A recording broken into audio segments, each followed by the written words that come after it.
As convenient as instant pudding is, there's nothing that beats the delicious flavor and the rich texture of homemade pudding. What's best, it's easy to put together. You'll see.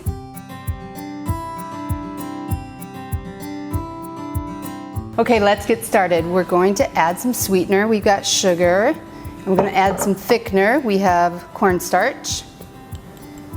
And then we have, for seasoning, we've got a little bit of salt.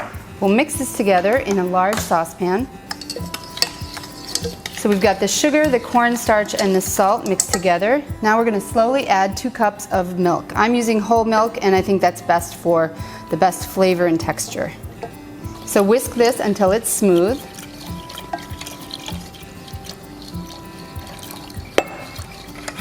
And then we're going to cook and stir this over medium heat until it's thick and bubbly. It'll take a few minutes.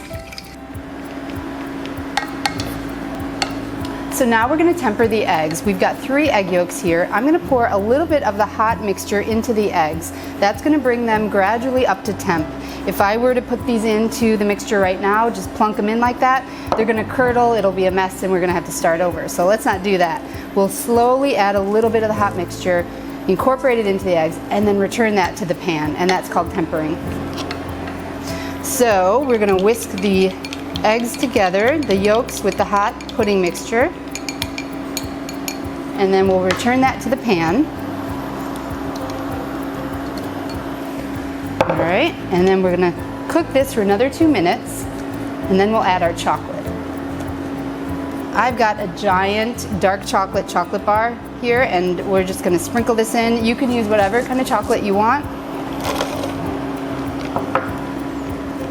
Melt that. Looks delicious. So much better than those little snack packs that you can pick up at the store. And now we're going to take this off the heat and add a little bit of flavoring. In this case, we have a half a teaspoon of vanilla. So rich and chocolatey. So just add the vanilla.